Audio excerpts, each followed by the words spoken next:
Good morning. It's my pleasure to introduce the first panel of the day, Strengthening Our Core, the Way Ahead for American R&D, and it'll be led by Commissioner Andrew Moore, who chairs our working group focusing on AI R&D. Please join me in welcoming him to the stage.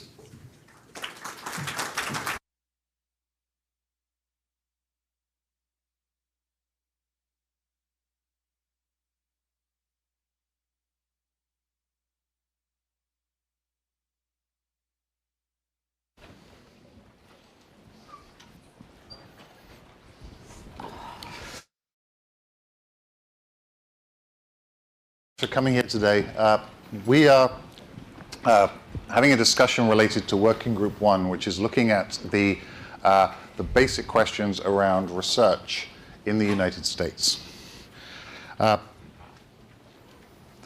privileged to be joined by 4 people who individually I all have huge respect for as people who've been building up the worlds of artificial intelligence and contributing to the United States in doing so. These are Andy Jassy, Steve Walker, Franz Cordova, and Eric Horvitz. So, technology R&D in the United States has long been driven by a triangular alliance involving companies, universities, and the federal government. It's been this way ever since the days of the Manhattan Project, and it's been a huge benefit to the United States. Artificial intelligence, as we all know, has demonstrably become a huge strategic tool. It's no longer a question of if it's going to be useful, but in the corporate world, in the federal world, over and over again, it has been demonstrated to be a game changer for organizations to be able to produce more effective, safer technology. So we, the human race, we've got this new additional tool to help us, and that's very exciting. And it's not stopping. There are new things coming down the pike from the world of AI, which really raise my hair, if I had hair, in terms of what we'll be talking about in artificial intelligence in 2 or 3 years is even more exciting than what we're talking about right now. So, while the commercial sector plays a significant role in AI research, we in the Commission are confident that it is not enough. It is insufficient to sustain the US advantages which we've enjoyed over the last 70 years. The government does retain a critical role, especially in supporting basic scientific research and research directly relevant to national security.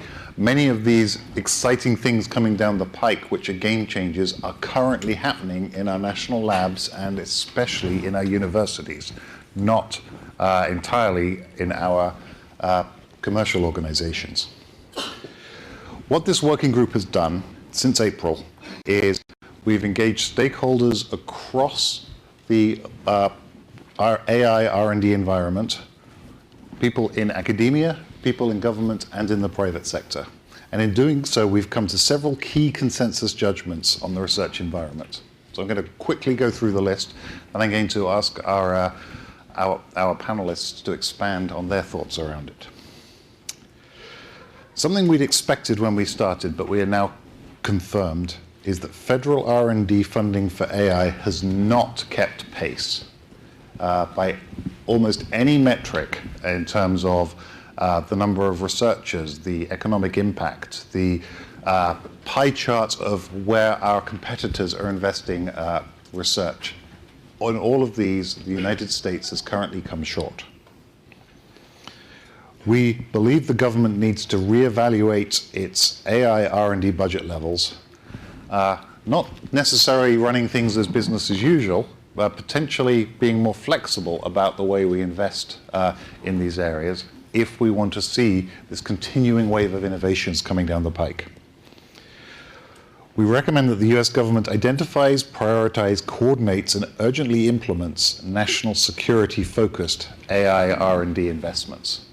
This is particularly important, and as we've been looking through the areas of investment, it's kind of shocking that it's in the national security related arenas that we're seeing far too little activity.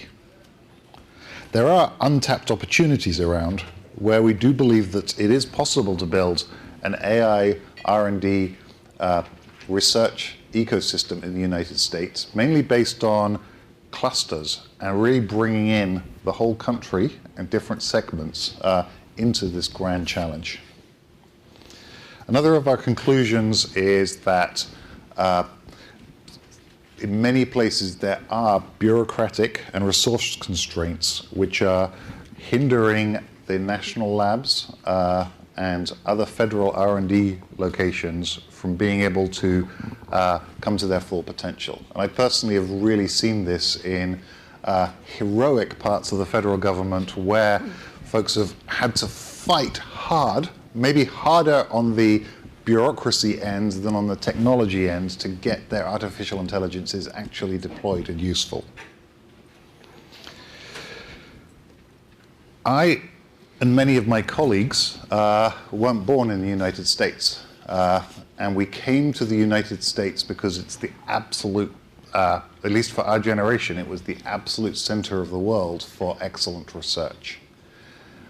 And we believe that it's essential to continue having it so that all around the world, the smartest minds in artificial intelligence aspire to be working in the United States for the United States. So we recommend that law enforcement and academic leaders need to find common ground on welcoming foreign talent while still being really careful about the very real security risks from state-directed illicit activity on American campuses. Officials should recognize that overly broad investigations or blunt restrictions on academic research carry major risks to national security and to preserving our AI leadership. So that's a quick summary of what we're talking about. I'm now going to ask the panelists to help expand on this. Each of them we're going to ask for their perspectives on two central questions. What is the comparative advantage of the US research environment? Where are we with risk of, or where are we weakening? And where do we see opportunities? The second question is, how does our current R&D environment need to evolve to fully leverage the transformative potential of AI to strengthen our national security? I'm going to now ask my panelists to each take turns with short remarks. And we will begin from me outwards with Andy Jassy. Thanks. I think that if you look at where we are today, I still think that the U.S. leads in AI research and groundbreaking and foundational research and breakthroughs. I think in significant part because of the amazing universities we have in this country and a lot of the companies who've made very significant investments here.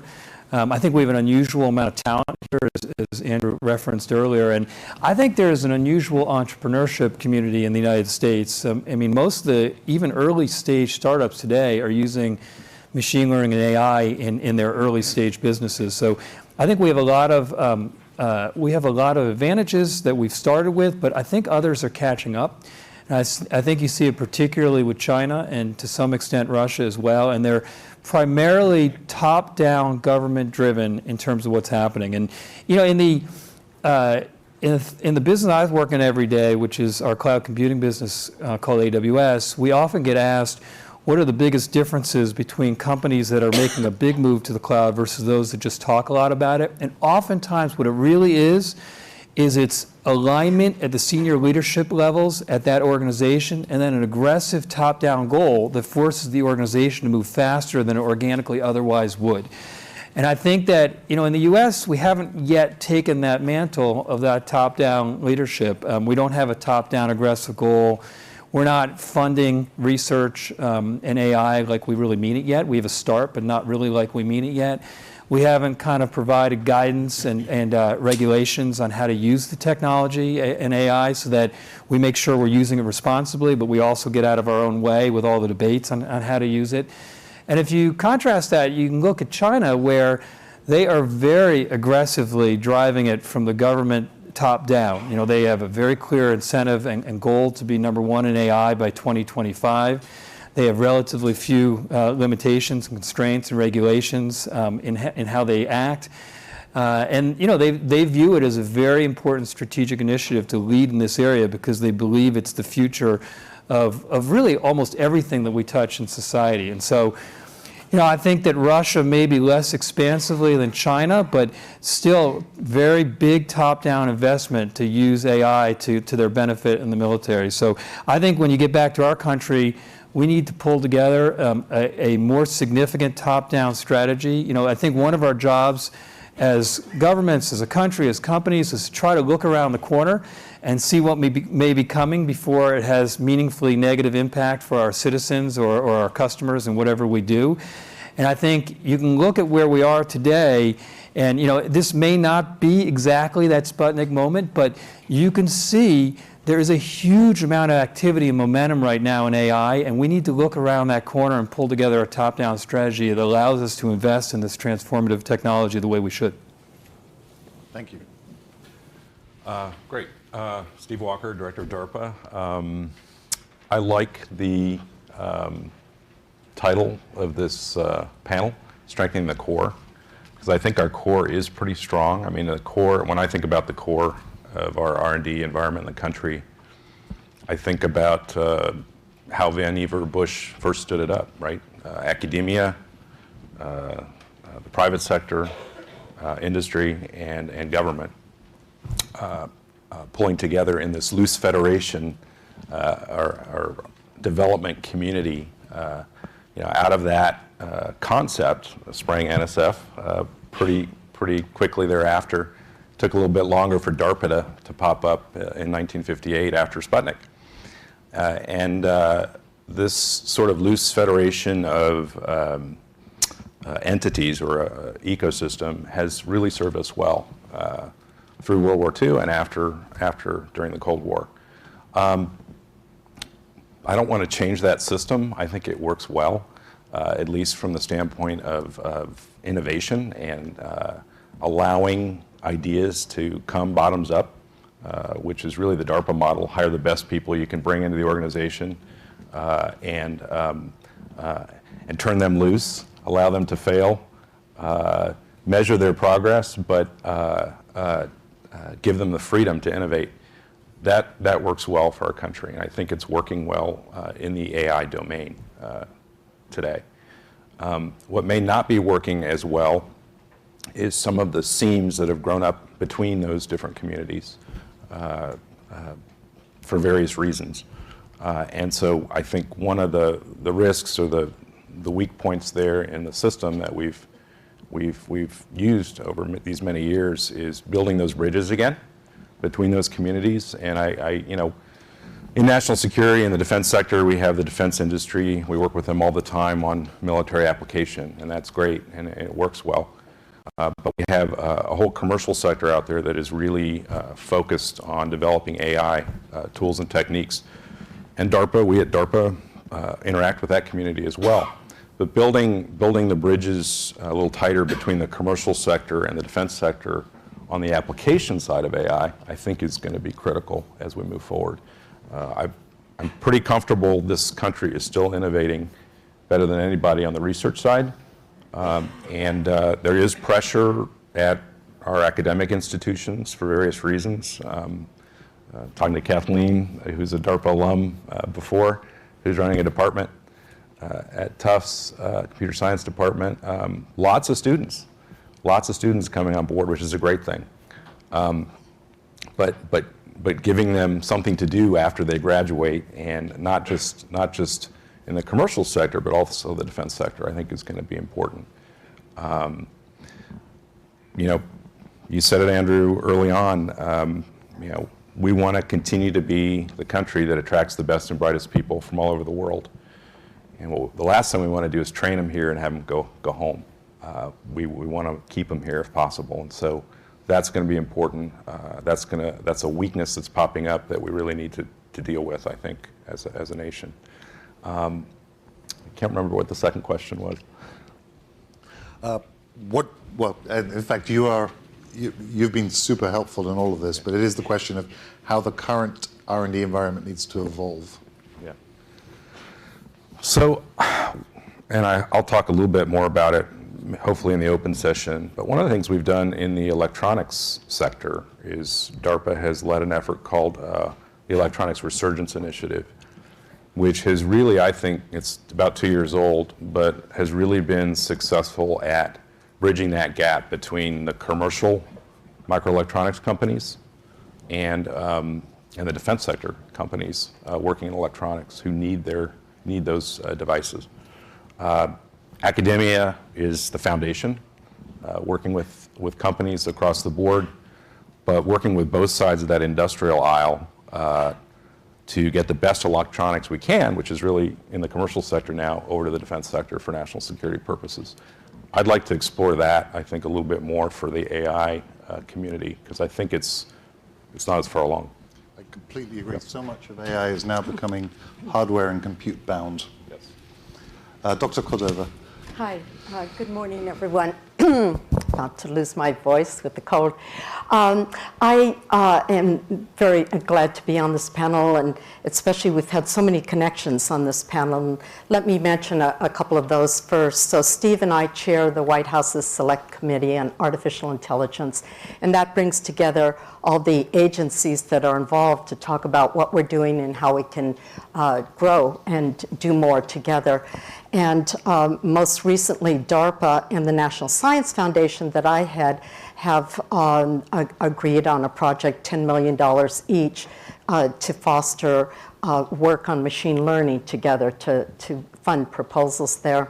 And Andrew, of course, is a great role model. I used you, Andrew, earlier this week. I was at both Stanford University and the University of California at Santa Barbara, where they've just launched with Google, the big quantum computer.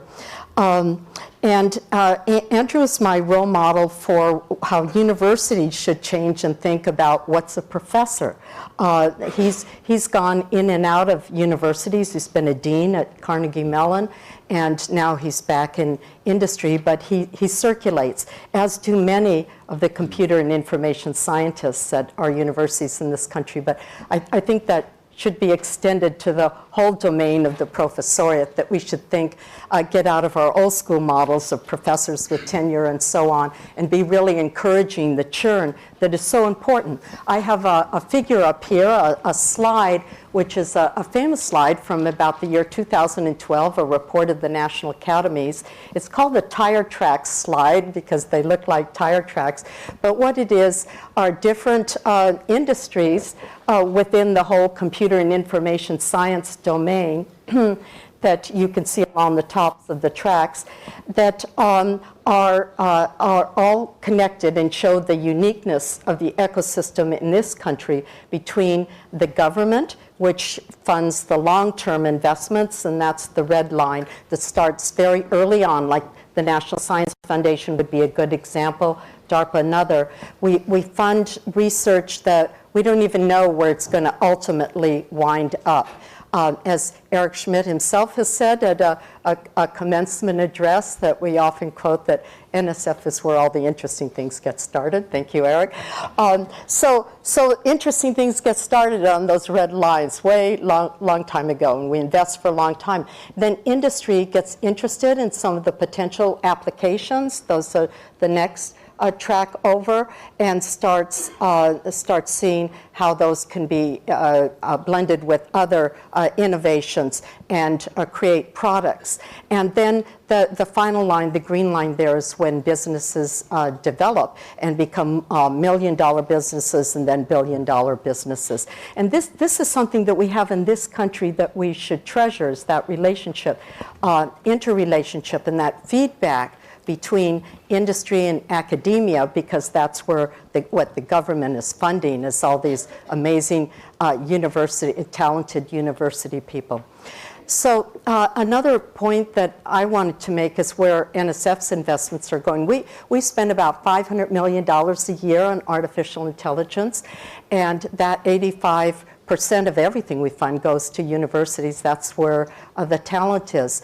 Some of the long-term programs that we're investing in now have to do with the security and safety of AI and the fairness of AI. So we have a collaboration with the Partnership for AI, which is composed of about 50 industries. And we're funding proposals there on the security and safety, transparency, accountability of AI. And with Amazon, we're funding a large number of programs on the fairness of AI. Another thing that we're funding is one of our big ideas in our strategic framework for future investment, and that's the future of work, because the workplace is going to change, whether you're a school teacher or a factory worker or any occupation. And artificial intelligence lies at the core of that change. In fact, we're fond of saying that for all of the big ideas that comprise our strategic framework, whether it's quantum or genotype to phenotype, the future of work, that it is artificial intelligence, which is the universal connector. And that's why we shouldn't limit ourselves and think about just funding artificial intelligence, because it is so broad, it permeates all our fields, it connects all our fields, it will change. It will change everything we do, not only in the workplace, but in education and how we play, how we think, and work with machines.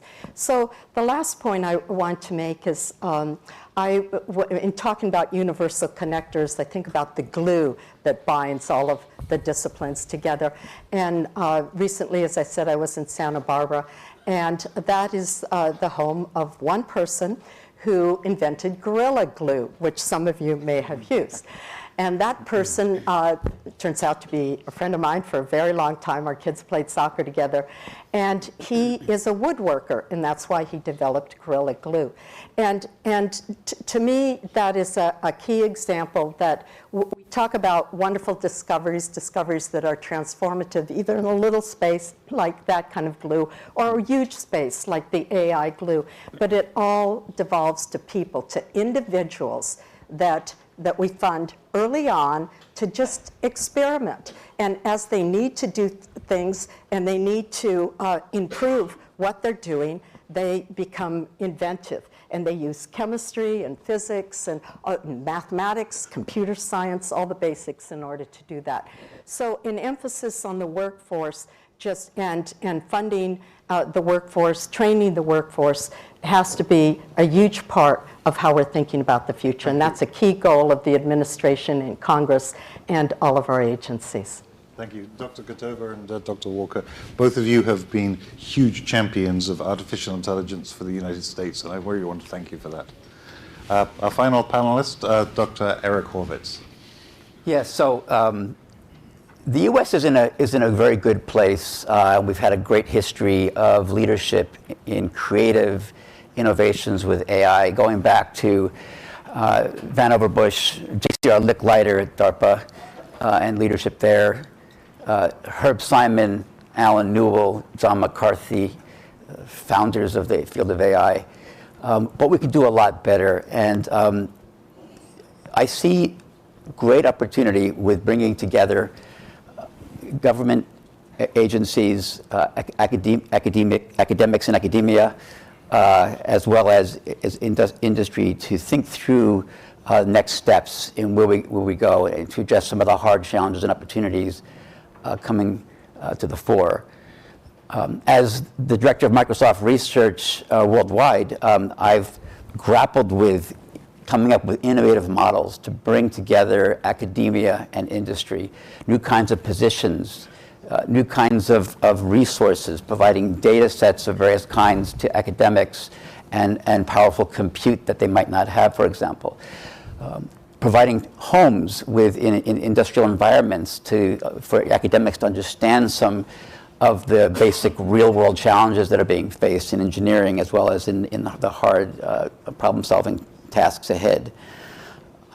As chair of the Partnership on AI, I worked with the NSF to think through, as Fran said, this innovative approaches to bringing private sector together with government agencies to fund innovative topics in AI. And thank you very much for you, Erwin, and others for the great job that was done there. I thought I'd mention a few interesting hard challenges in AI today facing us technically to give folks a sense for why we need to bring government, academia, industry together. You know, AI R&D has been on a fabulous run, but we can do more. Today's AI systems are actually rather quite brittle. Blind spots and biases show up all the time in these systems. They are narrowly focused in terms of how they can be applied. In some ways, much more is being said about their possibility than the reality of these systems. But we can make that reality come true over time. We need to give systems, for example, the ability to understand their own limitations, to give them a sense for their own competences in different situations. They need to know what they don't know, especially in high-stakes decision areas. We need to actually understand how to make AI systems more robust to attacks. The more we use AI throughout industry, government, and defense, the more we create AI attack surfaces that others can render useless with adversarial focused attacks on these systems. So these defenses will require investments in AI technologies themselves, as well as in complementary technologies like security and verification, technologies in computer science outside of AI to make these AI systems better and more robust. And moving into the realm of basic science, where we really rely on academics to think broadly and long term, it's clear that while we've made great progress, we've made very little, we have very little understanding of many mysteries of what I would call human intellect, mysteries of mind. How is it that people can learn so much without large amounts of labeled data in the wild in an unsupervised way? How can people learn to do one thing by knowing another thing, the idea of generalizing across tasks? And where does all of our common sense come from? This ability to manipulate thousands and upon thousands of facts daily in a very efficient manner. On another front, we need to better understand how to enable people and AI systems to work together collaboratively.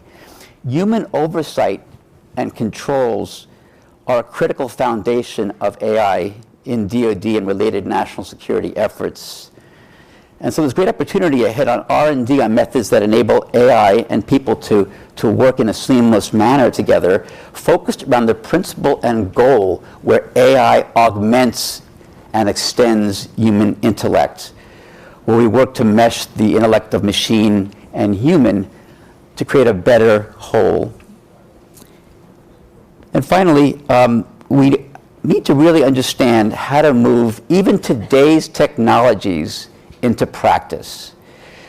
It's more difficult than one would imagine to take existing prototypes and even specific solutions and move them or translate them into real-world value-providing services, grappling with legacy systems and pipelines, training, understanding cases where the application of these existing technologies is actually relevant and powerful and useful. There's so much that can be done in R&D to make that translation better, more efficient, and effective so that we can apply the AI technologies, again, even today's technologies in the laboratory, to the real world of healthcare, education, transportation, and defense. And I want to just stress one last thing here to emphasize what Eric Schmidt said in his opening remarks, and Andrew amplified as well. We have to be careful about a Fortress America mentality when it comes to R&D and technical excellence. We need to recognize and preserve the role of our national strength, which comes in the power of free inquiry.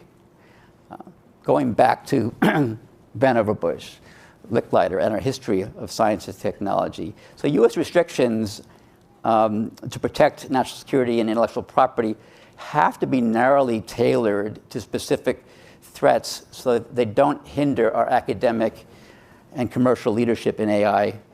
You know, the innovation culture that we've long enjoyed in our nation and our values around innovation are at the very heart of our power as a country. I'll stop there. Thank you, Dr. Horvitz. And I want to emphasize that the Commission recognizes the need for this breadth of research, but we are absolutely convinced and have been briefed on very real series of threats and approaches to getting hold of US national security relevant AI by our adversaries. And so we do have to bear that in mind as well. What I'm going to do now is hit the panel up with a couple of quick questions. So I'm looking for like short 30-second answers. And then we're going to open it up. So if you have questions for a panel about the AI R&D infrastructure in the United States, please prepare them, and then that will come. I'm first going to do a couple of questions myself. And the first one's for Dr. Cordova. One thing that I think we all admire is the NSF has launched an effort to establish AI institutes. What impact do you think we're going to get out of this AI Institutes program? Well, we are launching, we did launch about a month ago a solicitation to the wide community, and it connects 4 of our government agencies, actually, the U.S. Department of Agriculture and the Veterans Administration, and a couple of the defense branches as well. And we are asking for proposals in 6 different areas for research institutes on artificial intelligence. And I think, and this was from a workshop in which people talked about where are the areas that we should be funding first, research institutes. And the one I remember most is artificial intelligence for physics discovery, since I'm a physicist and want to make discoveries in that realm. But no, there are ones on fairness and security, and a lot of the, I think almost any area that you're working in artificial intelligence could fit under one of the 6 umbrellas. So we're hopeful that the impact is going to be a lot of creativity and innovation. I mean, that's what happens when you launch a solicitation to the wider community, is we don't have, we don't know exactly what people are going to be producing, but we assume they will be multi-institutional collaborations. There will be collaborations between industry and the university. And we'll see what happens when we get the proposals in. It's just important to get that creativity from out there and to fund and invest in it. Excellent, thank you. And I absolutely agree that the big industrial pushes in AI all began with the basic research, and pretty much entirely from the United States. I got a question for Mr. Jassy. Doctor. Oh, okay. Your question for Doc Jassy. You head the largest organization on the planet at the moment for all this transformation of information technology into the cloud. And from that vantage point, I'm sure you've had a chance to form some opinions about what are the national security things that we in the United States should be most be concentrating on when it comes to AI R&D. Yeah, I think, first, as a number of people said on this panel, we got to make sure that we fund research and education. I think we're underfunding it today, and many of the most important discoveries, not just in AI, but in computing in general, have come from research organizations and our educational institutions. I think if you look at our agencies that are in charge of national defense, we must make sure that they have modern and sophisticated infrastructures. And I think in this day and age, having the ability to be able to leverage cloud computing with the way that the cost of storage and compute has radically changed, and then all the services available allow you not only to save money for the missions you're pursuing, but also to move in a much more agile and fast fashion, especially given what's happening in the rest of the world, is essential. I think there's all this data that exists, and we see this with companies and with the governments that we serve, in our business, but it's true for sure in our country, where we have all these data silos, where we have really valuable data that lives in these different places that we need to find a way to pull together so that we can leverage it for analytics and for machine learning and AI in a different way than we have in the past. I think also being able to help our national defense have the right data and the right AI and predictions at the edge, at the battlefield, where you oftentimes don't have time to send a request back to some kind of central place, and where those decisions have to be made in real time is incredibly important. So, I think those are all important things. And I think the last piece is, as everyone has said, I would not, sometimes I think people mistakenly think that we're okay with the investment in this country in AI because you've got these big companies that are making giant investments. And the reality is it's not enough. It has to be a deeply funded partnership between government, academia, and companies. Thank you. A quick question for Dr. Walker. This question of challenge-based R&D, DARPA has really pioneered that, not only for the US but for the world. And many of my own most exciting experiences in pushing on research has come from those challenges. I'm excited to see that Jake, for instance, is pushing on national mission initiatives. How do you see the future evolving in terms of mission-based or challenge-based AI research? Well, thanks. Yes, DARPA's used challenges very successfully. The one everybody talks about was last decade, the self-driving car challenges that led to a lot of what we're using today. The big challenge I see, DARPA's been funding AI research for 56 years now, through the expert system phase, machine learning, which I very much agree with Eric's comment that it's still very fragile and can be manipulated. And now I think the next big challenge for AI was well articulated by you as well, and it's the man-machine, human-machine partnership. And how we rely on machines to help us do our jobs better. This is being incredibly important to warfighters. And we have started a program at DARPA called the AI Exploration Program, which is designed to explore very quickly all aspects of the human-machine partnership. And by quickly, I mean we'll put a solicitation out to the world and promise to look at those proposals that come in to solve a particular problem and award contracts in 90 days or less. That's pretty quick. We've been successful at doing that now for the last 14 months. Every month a new topic comes out. And we've got a very diverse set of universities, small companies, large companies, working with us on all aspects of this human-machine partnership. Everything from machines being able to tell the human when they're not competent to do a particular job, to learning with less labels. I think it's called fewer labels now because that was grammatically incorrect. But the department has a problem. We don't have a lot of data that the commercial sector does. So how do you learn with less data? Having the machine be able to explain itself to the human operator, building that trust between human and machine is going to be incredibly important, especially for the warfighter, if they're actually going to use AI in life or death situations. That is the next big challenge in AI, and that is where we're focused. Do we do a big self-driving car challenge in that space? We're not there yet, but we're exploring these different avenues, and we hope those will turn into bigger programs. Fantastic, thank you. And a quick question for Dr. Horvitz, following on from Dr. Walker's comment about access to data. We did look at the question in the commission of, does China have a large advantage because of both volumes of data and perhaps less restrictions on federal use of data? What do you think about the US position on the availability of data?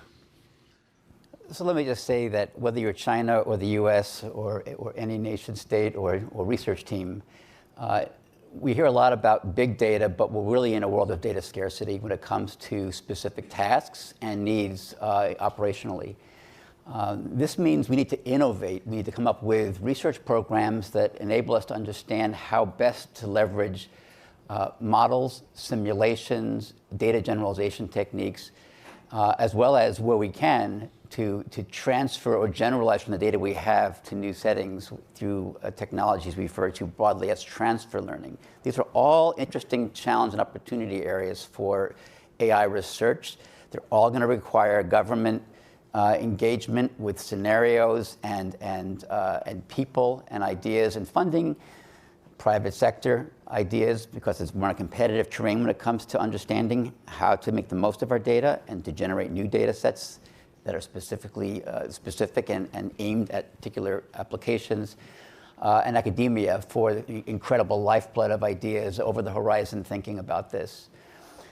Think about this whole area of taking simulation right now. There's been a rise of this idea of taking physics-based or model-based simulations to generate data, to actually do machine learning in simulated worlds, to become expert at doing that. And then when you take your trained system that learned in a world that might not be full fidelity because it's not the real world, understanding its blind spots and biases to make it as good as it can be in the open world. Again, this is a core research area that we can excel at. It's going to be important no matter how much data is collected copiously in the stream of operations like behavioral data that we hear so much about the Chinese collecting. Thank you very much. At this point, I'm going to open it to questions from the floor. You can raise your hand, and a microphone will magically appear in it. Yes, please. Thank you. My question relates to how efficient government investment is in helping to de-risk or otherwise encourage private investment. In the AI world, there's a lot of investment from all sources now. In this particular dawn of AI. So maybe the question relates more to emerging technologies, for example, quantum computing, which is a strategic area for the U.S. And for increasingly for U.S. government investment. Private sector investment is lagging because the return on investment is so far in the future, it's kind of incalculable.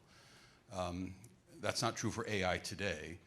But my question, with all the different streams in your tire graph of investment, what's your view about the efficiency of government investment in helping to de-risk or otherwise encourage private investment in emerging technology areas and possibly in other areas of AI that will come up in the future? It's a great question, thank you.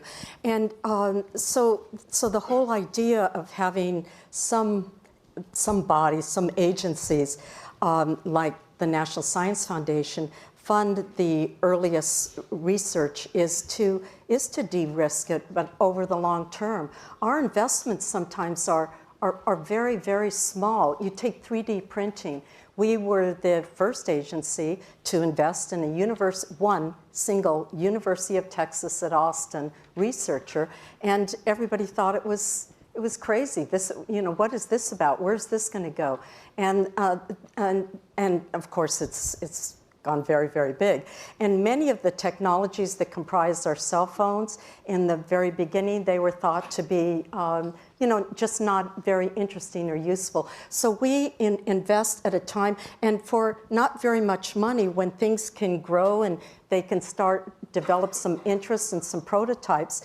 And then we also, of course, we invest in the Small Business Innovative Research Program. We were the first agency to do so back more than 30 years ago, and now the whole federal government does that. And that's kind of a next step. And our evolution has been to develop more and more programs that sort of progress towards what Steve is investing in at DARPA, more challenged things. But the major part of our portfolio is to invest in the core and to do exactly what you're saying, is to de-risk just bright, brilliant new ideas. But we do have programs like the Innovation Core program would be one, to once you get an idea that looks like there's light at the end of the tunnel. Our Convergence Accelerator is our newest idea to promote a fast track for research. And if I can just add to that, sometimes investing in top talent in education and in STEM has the effect of actually taking care of some of the concerns that you expressed by bringing into even low resource, low investment areas, great minds. And one example of this, I would say, is that during the what's called AI winter, 1986 to 1990 or so, was actually secretly AI summer. It was the explosion or a revolution called the probabilistic AI revolution that happened on very low budgets with top talent. Absolutely true. And if I could just add, an example of a challenge, going back to the challenge, is Spectrum Collaboration Challenge we just did by seeing if we could take hundreds of radios and actually build in AI into those radios to have them collaborate automatically to share different pieces of the spectrum. And so this was not a lot of money for DARPA to spend. It's developing a future workforce, and lots of companies showed up to see the final competition, and I think that's going to pay dividends for where we go in 5G and 6G in the future. Thank you. Next question. I see a question in the back there. By the way, thanks everyone for contributing questions. It really helps, I think, focus today if it's a very interactive discussion. So academic computer science is having a bit of an issue right now where many academics are moving to the private sector, either because of salary or better support, access to various other things. My question to the panelists is this a problem? Maybe it's okay since they're staying in the United States, or is this something we should be worried about because they're not staying in the university, they're not training graduate students, they're not teaching? So as some of you are funders of research, how do we think about this? Is this a problem? Is it okay? What to do about it? I think it is a problem. We need to have top talent teaching our future generations of researchers and scientists and training PhDs that go off to become the next generation of leaders. It's something that I personally think a lot about and my colleagues think about, and we've been thinking about on the commission. What's the future of the incentive models and the support models that will put top talent into teaching positions and sort of giving them, people even in industry, a chance to teach and mentor students moving forward. One Direction is coming up with new kinds of hybrid models. We talk about that a bit in the report.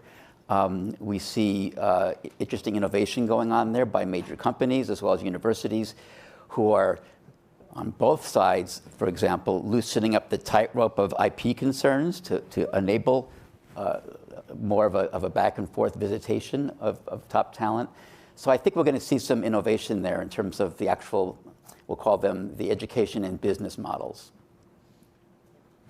If I could quickly add, I think it's crisis level. Faculty members in computer science typically spend about 40% of their entire time trying to raise money to fund their graduate students who are the next generation.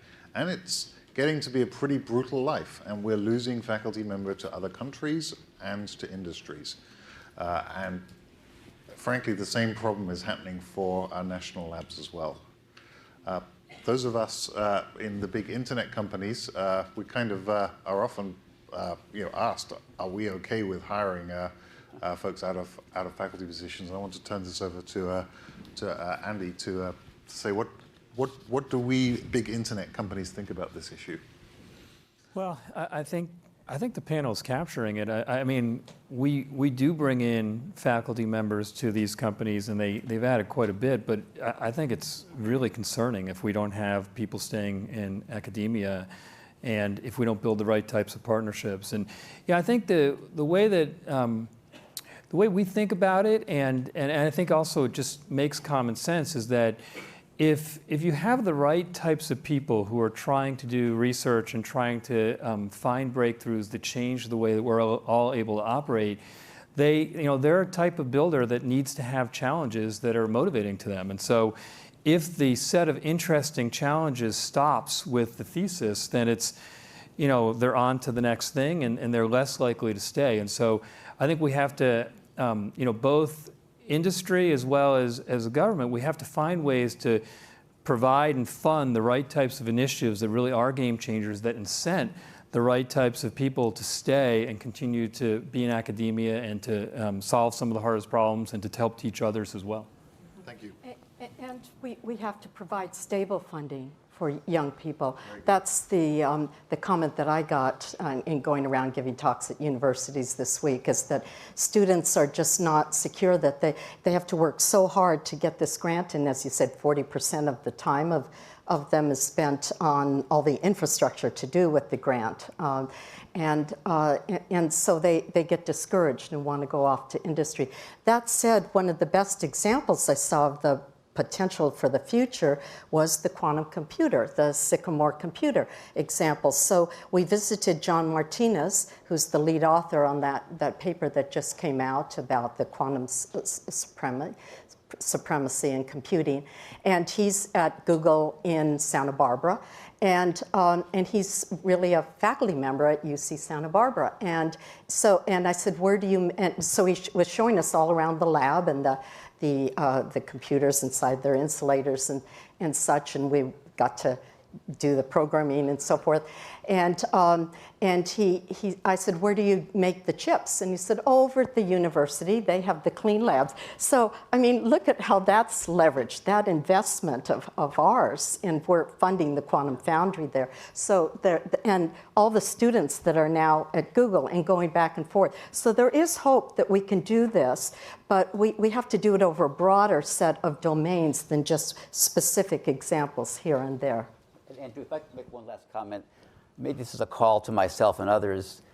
I believe that we should really promote this idea that industry-experienced, industry-hardened scholars head back to academia for a portion of their careers to teach and train. Very good. Question right in the back over there. While the mic's moving over there, I'll mention to Eric, we'd love you to do that. We would love for you to do that. So, question for the panel. Is there any low-hanging fruit in terms of legislation or regulation that we can take care of now? There's a lot of talk of guidelines that need to be done in the future, but it seems like a lot of those pertain to principles that we might not be quite sure on yet. There's still a lot of research that needs to be conducted. So is there anything that can be done right now? Thank you for the question. I want to emphasize this is an interim report, and so we will be making those very specific recommendations at the end of the commission study. At the moment, we're really seeking information and advice. Having said that, does the panel have comments on this?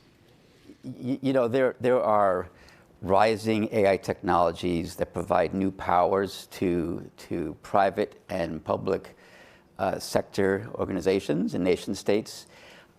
And this includes facial recognition, for example. And we already see countries using these technologies that are at odds with the values of this country. There's an opportunity for us to make some core statements in the realm of regulation in how private and public sector agencies use these technologies and best practices. And I know there's a bunch of work going on in this space with civil liberties organizations, civil society, as well as technology groups.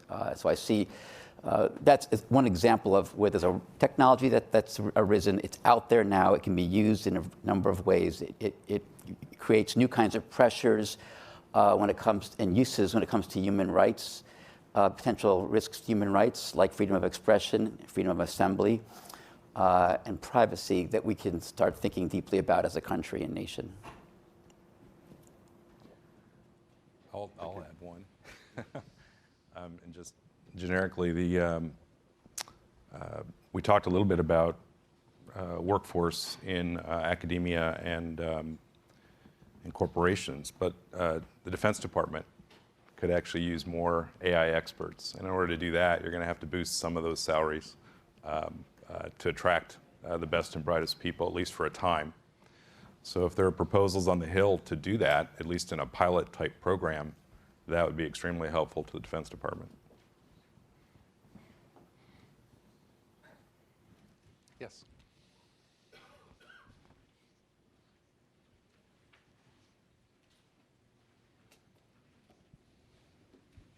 Thank you.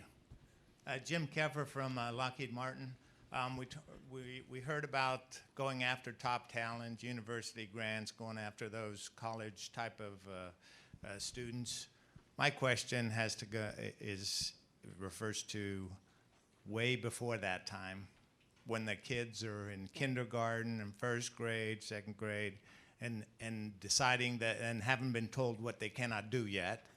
Yeah. And how do we get them on a track so they think, hey, I can do this STEM stuff?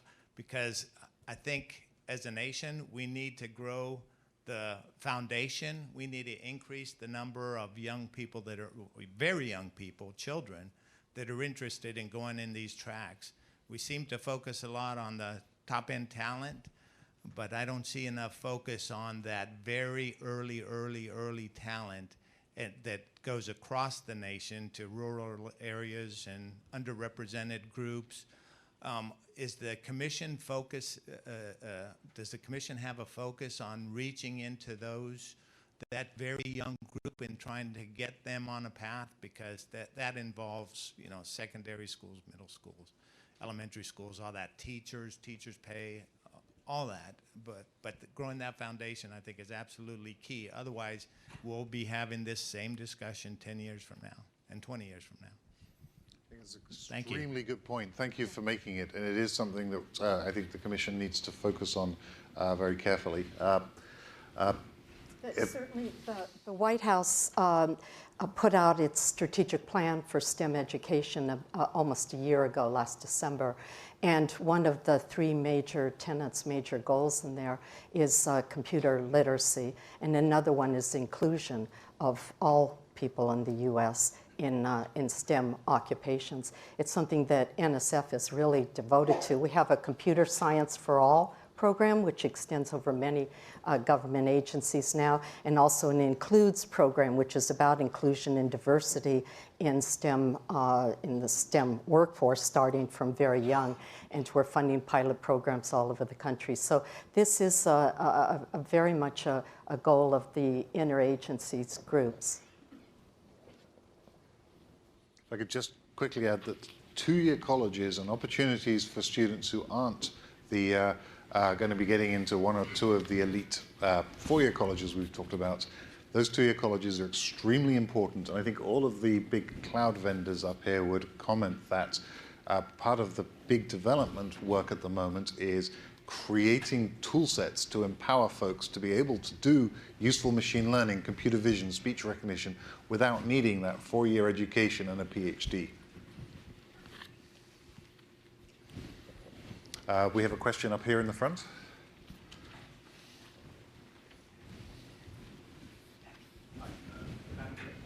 Innovation Fellow. Okay, are we here? Good. So I'm Adam Drake. I'm a Presidential Innovation Fellow. First of all, thank you all for being here today and talking with us. One thing that seems to be emphasized is leadership and strength as being the same thing. But another way of looking at strength is adaptability and resiliency. Speed of adapting to changes that happen elsewhere.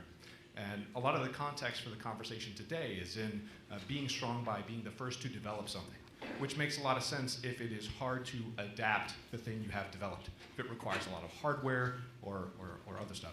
What we see in artificial intelligence is a lot of this is public research once it's been done.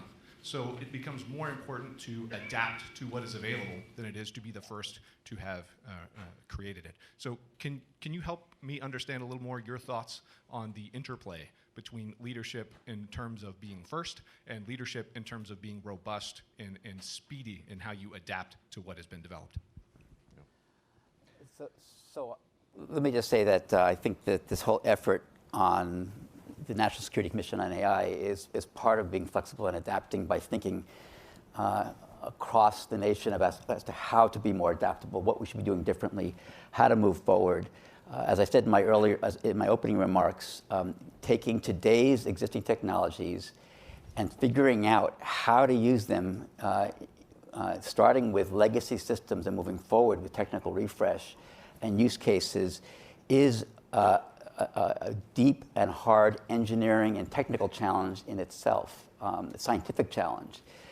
There were technologies available in the late 80s and early 90s that I will put out would would have changed healthcare in this nation if they could have been translated, these early AI technologies, into use cases. So I think we underestimate the challenge that's going to take, and I'd like to see this country focus effort on that adaptability, the idea to understand use cases across government agencies, how to basically make better use of existing technologies. And that will prepare us and give us a foundation for doing tech refresh as we advance in the technology on top of the learnings. So it's a really good comment. I would just quickly also add that, yeah, I mean, for sure we have to be adaptable and we have to use the technology responsibly. But if you look at the history of look at the history of governments, look at the history of business, speed disproportionately matters, though. It's actually more important than people always give it credit for. And there is so much that we can be doing to help on almost every dimension in life right now if we actually really were investing like we truly meant it across the board, and it was this broad national urgency. And I think also the other thing to remember too is we have incredible data sets that could potentially be at our disposal if we use it the right way, but you don't have the data sets and then build models and then have answers that work. It takes a lot of iterating. It takes a lot of building the models and training the models and tuning the models. And we all work in organizations that do a fair bit of machine learning and AI, and we can all tell you that while incredible advancements have been made, there's still so much more that we have to do to make these algorithms as productive and as safe and as helpful as we want. And so I do think that while we have to continue to proceed adaptively all the way through, I do think speed matters. I'll just make a comment on this again. Putting AI aside for a second and look at all the pieces you need to get it right, including data ingestion, flows across an organization, the infrastructural innovation that's needed is not to be underestimated. And you wouldn't necessarily point to that and say that's AI research, but it certainly is enabling and critical. Thank you. I want to make sure we have time for a couple more questions. There's a question over here.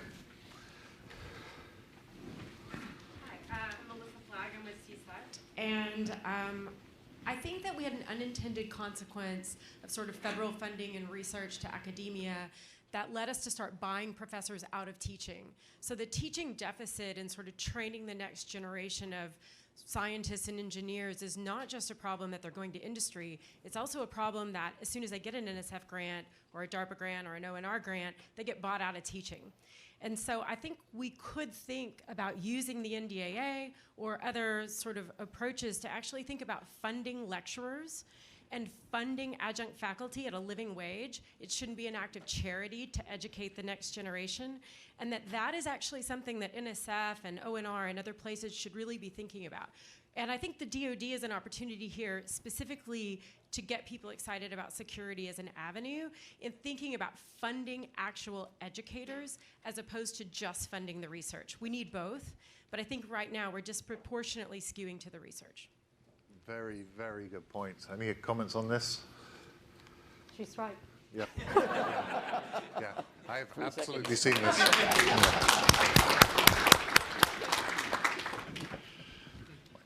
Yes. By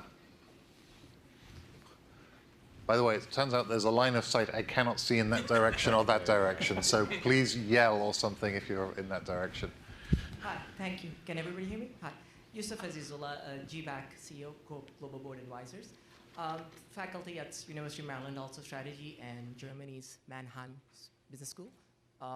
Question for here. We have to, as we continue to be advancing in AI, the topic comes up academia, but I think if you look at it from a practical point of view, Stanford, MIT, and all the big Ivy League education academia institutions, we have to put a pause and see what our peers are doing in Europe.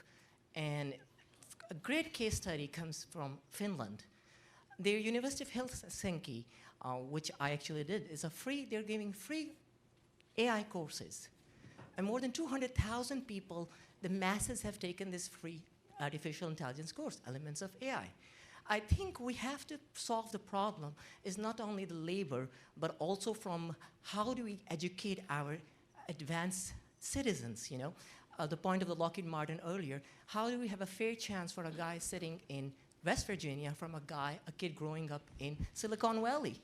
And all these academic Ivy Leagues, and I did go to one in Boston also myself, but these institutions cannot do the masses. If we have to do free education, I think that's the practical approach across universities for citizens to advance. And I think that's something we should discuss here, and this would be the great forum for this. Thank you. Thank you. I really appreciate that comment. I've noticed that we're now out of time for this session. I would like everyone to remain seated for the next session, but prior to that, I really want to sincerely thank our 4 amazing panelists.